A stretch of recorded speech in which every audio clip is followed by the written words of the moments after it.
A pleasant evening and a very warm welcome to the National News Broadcast. We are coming to you live from the Rupavahini's news studios. I'm the Lanjguri Ananda. Good evening, I'm Movin Hetchiarachi, and today is the 26th of October, and here are today's headlines.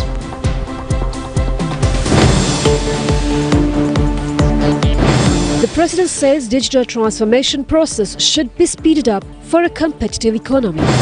2 soldiers connected to a plan to liberate 2 notorious gangsters are being questioned under detention orders. Cash prizes for informants on customs shortcomings. A South Korean warship arrives at the Colombo harbour. Israel in a limited land operation in the northern Gaza Strip. Sri Lanka wins the match against England.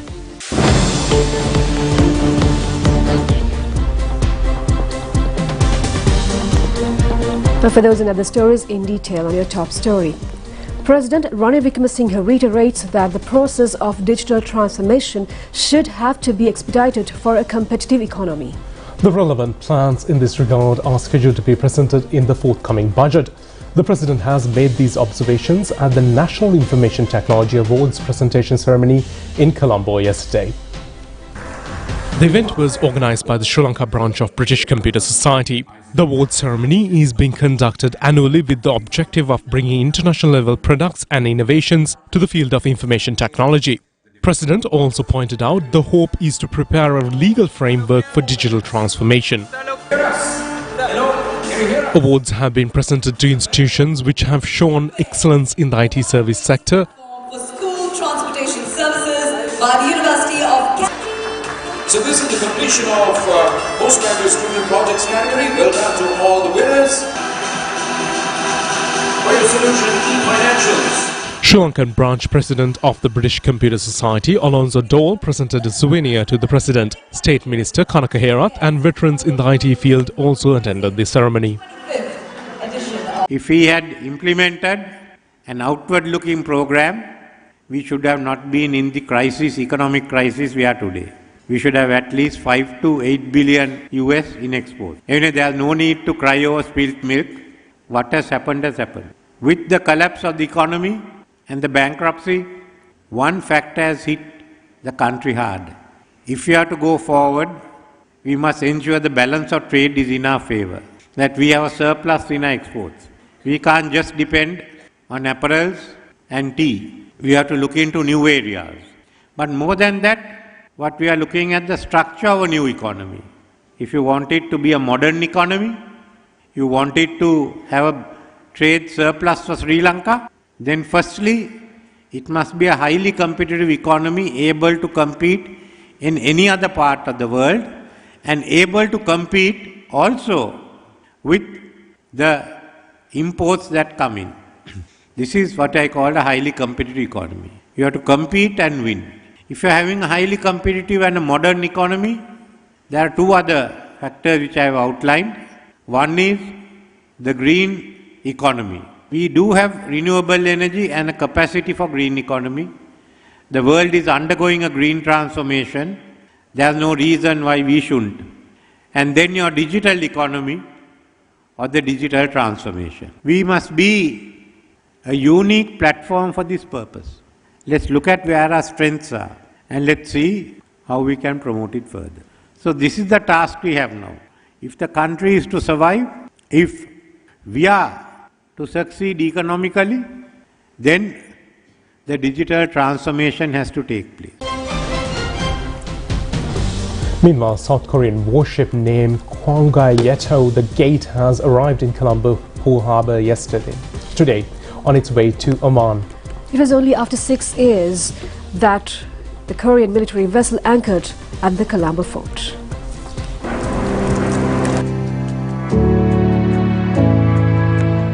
Kwanggayeto the Gate has reached Sri Lanka with the objective of evaluating the strategical importance in the Indo-Pacific region.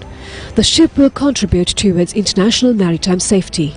The other objectives of the Korean military ship include provision of protection to ships belonging to Korea and other countries, ocean security and implementation of operations against terrorism. The Korean vessel has initially commenced operations in the year 2009. It has been engaged in service since 1996. The ship, carrying the name of Great Kwanggeto, Emperor of Korea, has a length of 135 meters. It is also equipped with modern radar systems, latest missiles and other war equipment. South Korean Ambassador in Sri Lanka, Myon Lee, Minister Nimal Siripala de Silva, State Minister Tharaka Balasuriya, Chief of Staff of Defence Shavendra Silva and Navy Commander Vice Admiral Priyantha Pereira, as well as foreign ambassadors and officials, were at the port to welcome the vessel. It's a very great time for us because our Kwanggeto, the great ship, Navy ship, and the Cheonghae unit has come to visit the Colombo port the first time in 6 years. They have just completed their mission in the Gulf of Oman and Aden on the international missions to counter terrorism and also secure maritime safety. On their way. Minister Nimal Siripala de Silva said that with the arrival of these ships, Sri Lankan bilateral ties with other nations strengthens. There is a lot of recognition for Sri Lanka through such arrivals. Kwanggeto the Gate warship is scheduled to remain in Sri Lanka for several days.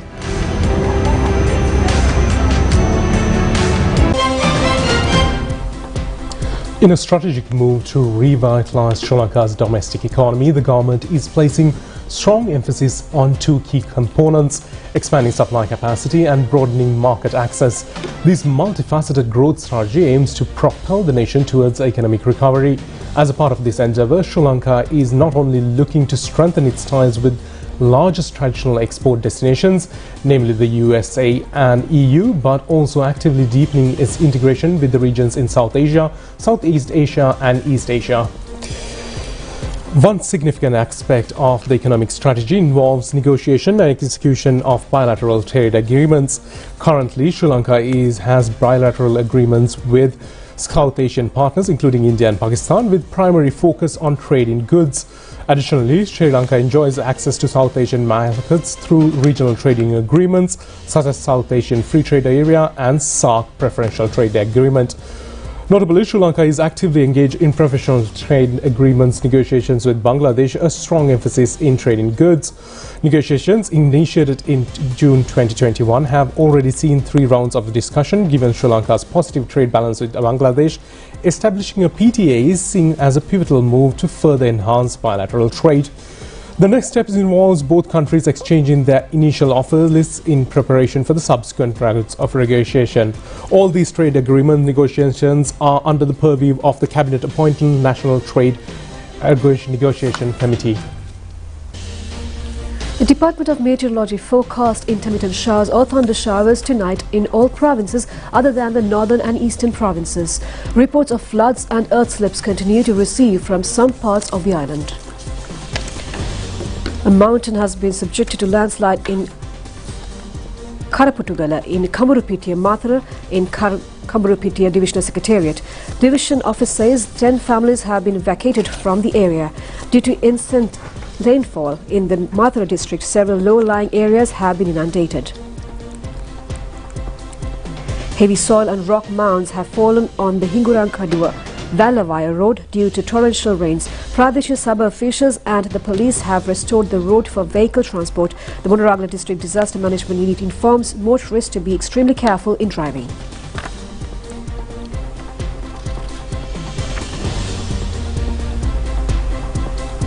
Israeli troops and tanks have carried out a brief yet relatively large overnight ground incursion into Gaza ahead of the expected full-scale ground invasion after nearly 3 weeks of devastating air raids on the besieged Palestinian enclave.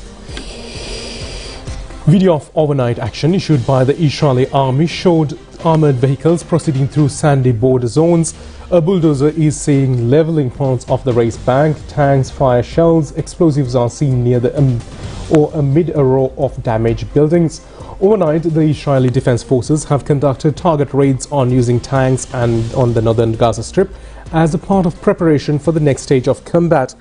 The Israeli military said in a statement that Israel has already made several limited advances into Gaza Strip over the past 2.5 weeks, but this was the biggest incursion of the war, according to the Israeli army.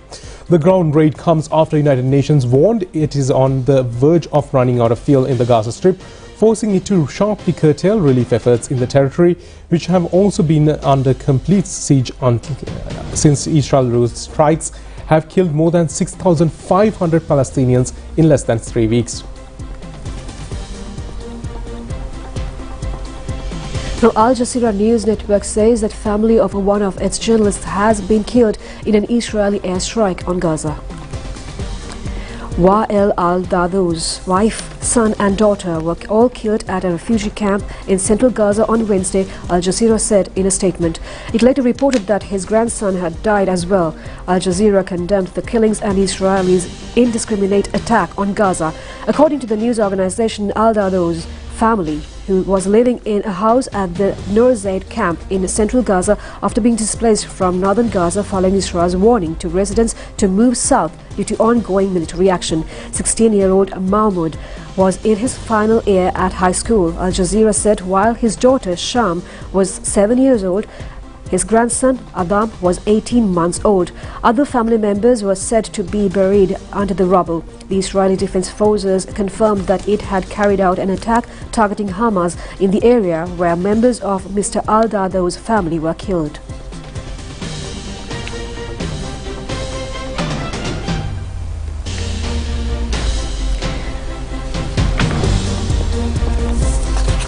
The war in Gaza and its wide range of impacts to the Middle East and beyond borders is being currently discussed at various forums. A panel discussion was organized by the Bandar Naika Center for International Studies recently to discuss the impact of the Gaza war. The roundtable discussion was organized under the theme of Israel-Hamas conflict, the recent eruption. The discussion was moderated by the Executive Director of Bandar Naika Center for International Studies, Professor Gamini Kiravella.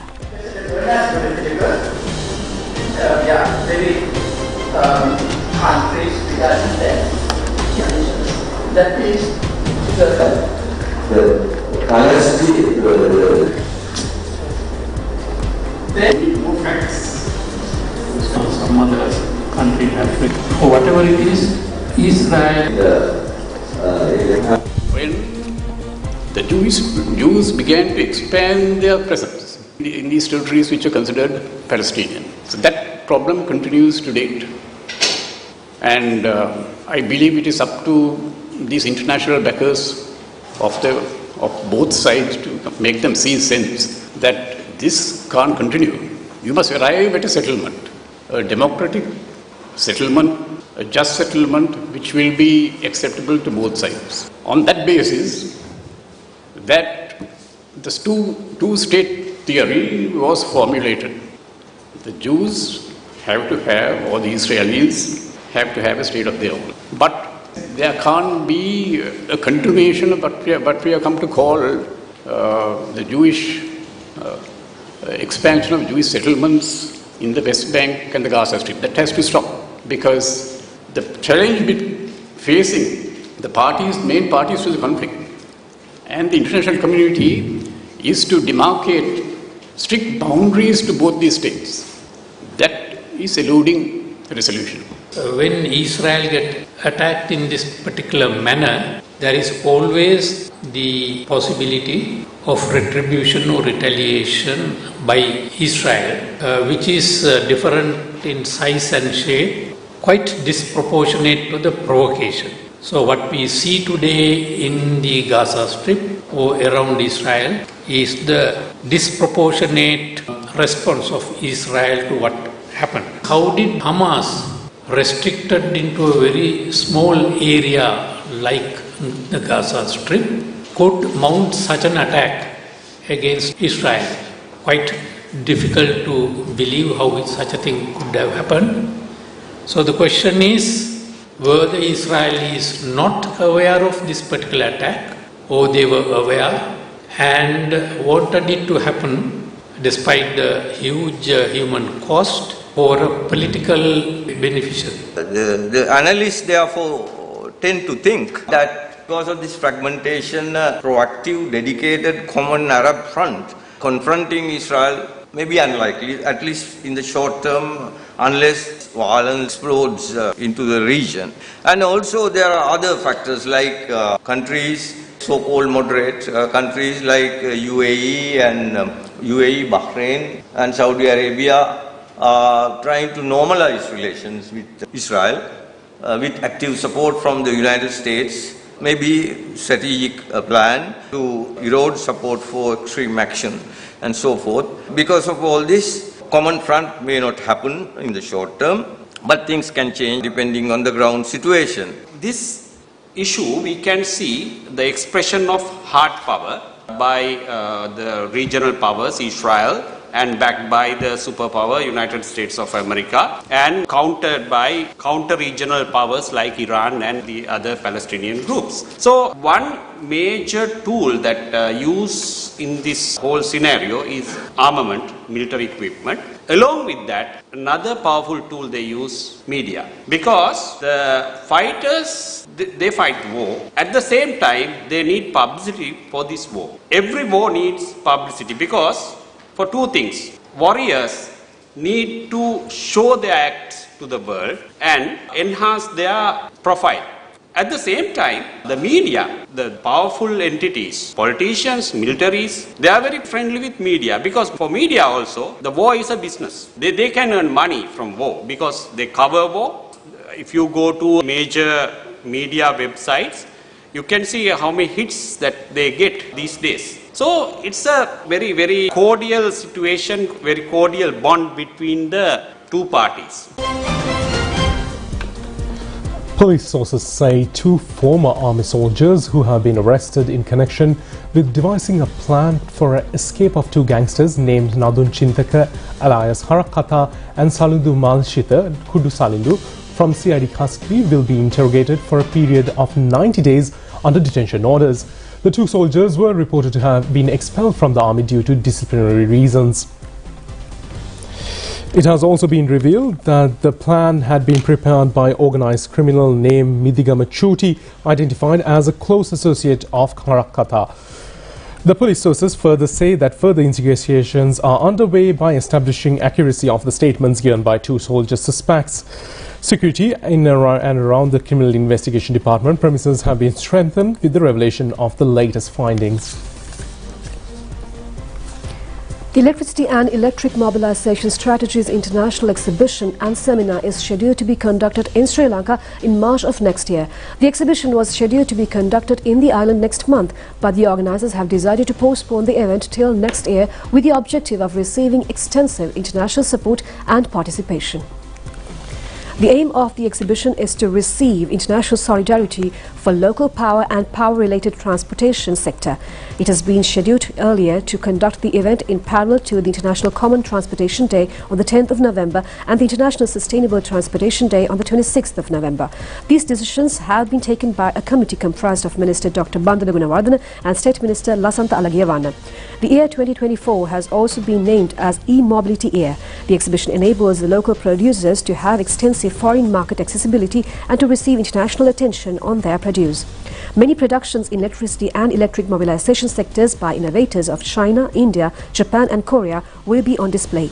Several officials and representatives of the Ministries of Industries, Environment, Power and Energy, Education and Mass Media have participated in the discussion held in this connection. The Super Lottery winners of the Development Lotteries Board were presented with their prizes today. The chairman of the Development Lotteries Board, Ajit Naragala, presided over the event. The ceremony took place at the Development Lotteries Board Auditorium. The board in the past 10 months has distributed a prize money amounting to 10.6 billion rupees. Among the lottery winners in today's event, 48 winners received prize money amounting to 143 million rupees.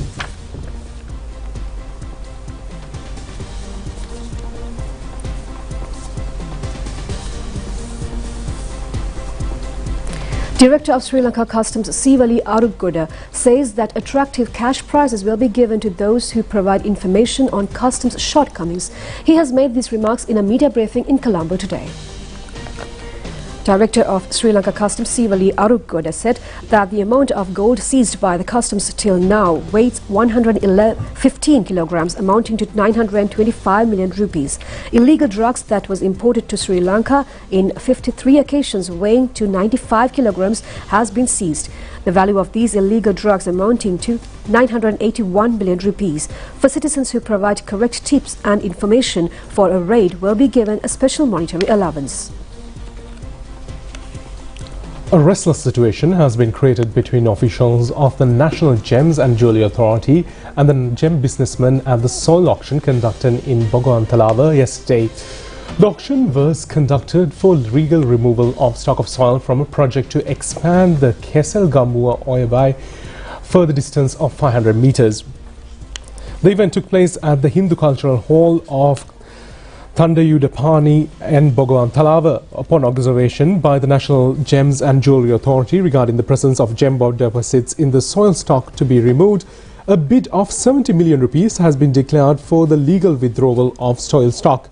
The gem businessmen and officials at the auction have objected to the order, saying the bid was too high.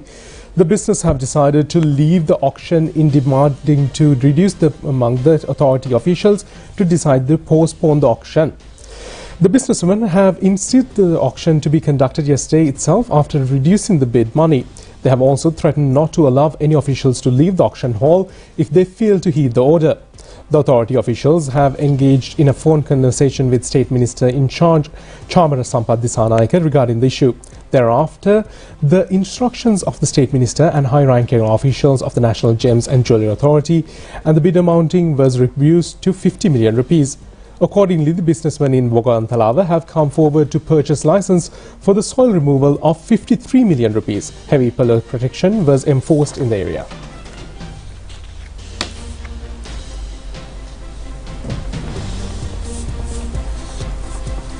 State Minister for Urban Development and Housing Arundhika Fernando announced the commencement of 5 housing projects in Colombo city aimed at benefiting the low and middle class population. He further highlighted that President Ranil Wickremesinghe has recently secured an agreement with the Chinese government. The State Minister also emphasized that the housing project initiated by the Housing Development Authority is currently on hold and will be reinitiated as a part of the development and the new budget for year 2021. He made these remarks during a news conference held in the Presidential Media Center today under the theme Collective Path Towards a Stable Country. State Minister for Urban Development and Housing Arundhika Fernando says that the nation is a stunning island that boasts diverse topography, various climate zones and abundance of natural resources. Notably, our country is rich in valuable mineral resources and is among the region with the lowest occurrence of natural disasters globally. Land stands for our most precious resource and its value escalates with the growing population.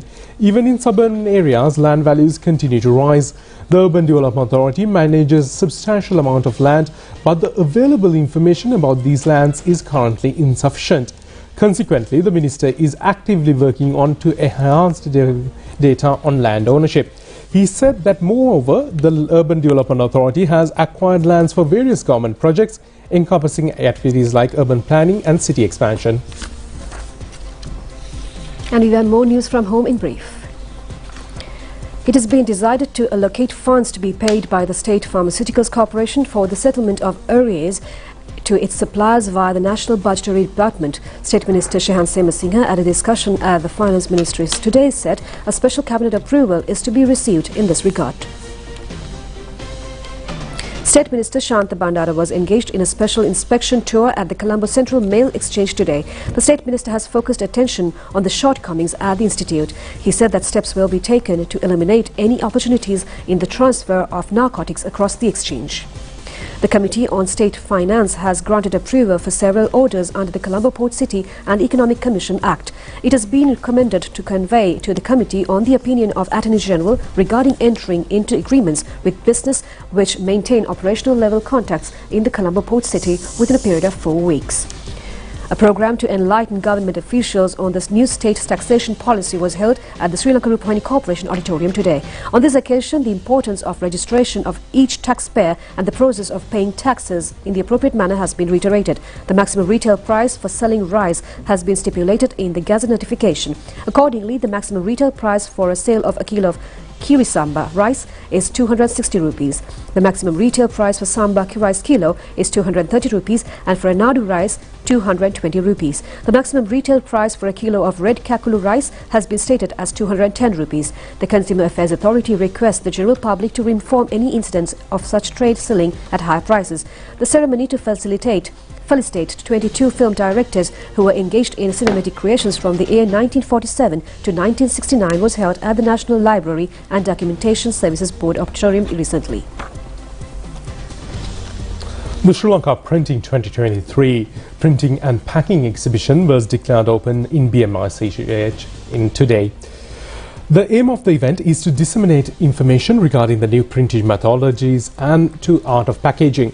Minister Ramesh Pathirana was presided over the opening ceremony. The exhibition will be conducted until the 28th.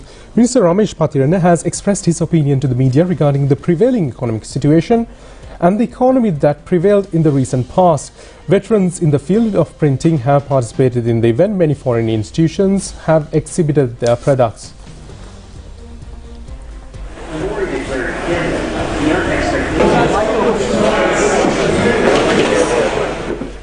It's a pleasure for us to see the Sri Lankan stakeholders in covering these subjects, printing and packaging, and presenting the Sri Lankan produce to the world market at its best. So whatever the assistance that all the stakeholders require in relation to uplifting your industry, please be assured the ministry, all the officials and the Industrial Development Board would provide nothing but the best. We were going through economically a difficult time last year. But we are gradually coming out of that situation due to many reasons. It's the leadership of the country. His Excellency the President is leading from the front, and we got assistance from different multilateral agencies including IMF, World Bank, ADB, and also the regional countries also came to support. But on the other hand, Sri Lankan people are also very resilient, especially the industrialists, as you always highlight, the manufacturers of this country. Despite difficulties we encountered in many facets, despite all that, Sri Lankan manufacturers produce little more to ensure that we substitute imports, and also we produced little more in last year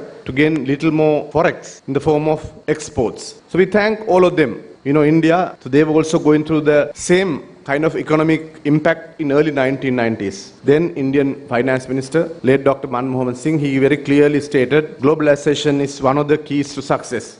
Liberalization and privatization were the other two. This year, remarkable special as we have the privilege of jointly holding the exhibition with the Sri Lanka Institute of Packaging for the second time in a row. Our theme for this year exhibition, Striving for Excellence. Striving for Excellence in printing is an ongoing pursuit, unparalleled precision and sophistication. Employing cutting-edge printing technology, practitioners are relentlessly pushing the boundaries of what is available, fostering sustainability through eco-friendly practices and investing of rigorous training and development to elevate their craft to unprecedented heights, the convergence of innovation, environmental responsibility.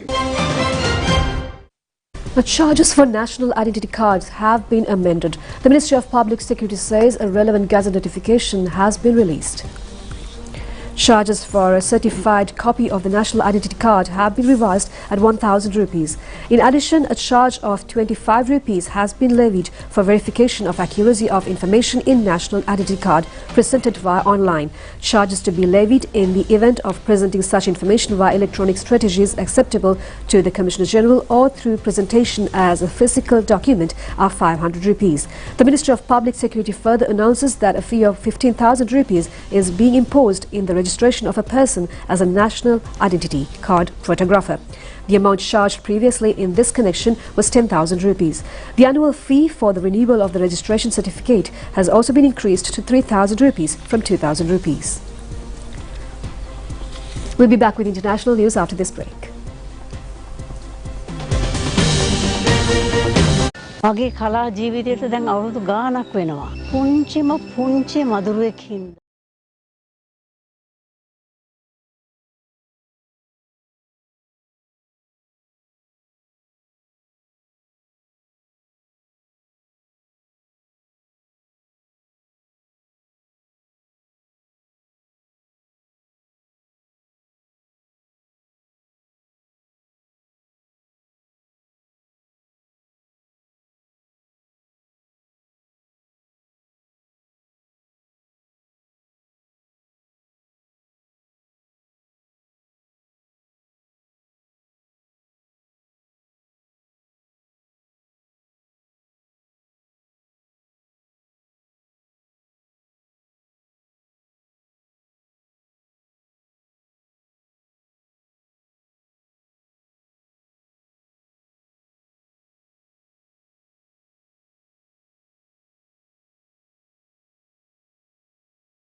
The Sri Lanka team has secured an 8-wicket victory over the England team in the World Cup one-day cricket match played in Bangalore today. With this victory, that has been elevated to the 5th position in the points table. The England team was bowled out for 156 runs in 33 overs and 2 deliveries. Ben Stokes scored 43 runs. Johnny Barristow scored 30 runs. Lahir Kumara claimed 3 wickets for Sri Lanka and for 35 runs. Angelo Matthews and Kasun Rajitha claimed 2 wickets each as well. The England score was the lowest score by any team at an ODI in the venue of Chinnaswamy Stadium. It was also the lowest score recorded by England in a match played against Sri Lanka in a World Cup.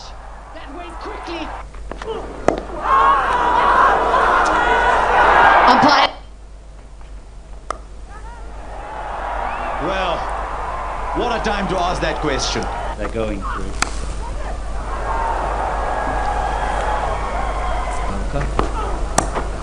Leg side heaved away, man there, straight to him. Massive wicket for Sri Lanka. Bowl that one again. Oh, hello, hang up, what's happened here? Accuracy in the throw, most importantly the presence of mind. Kind of waited a second, didn't he? Going to Chennai next. That's the end of the England innings. And it finishes with just 156 on the board. That is chipped in the air. And Ben Stokes completes the catch. In reply, Sri Lanka scored 160 runs in 25 overs and 4 deliveries to win the match with a loss of 2 wickets. Pathum Nissanka scored 77 runs and Sadira Samaravikrama scored 65 runs for Sri Lanka. Sri Lanka will face Afghanistan next on the 30th of this month.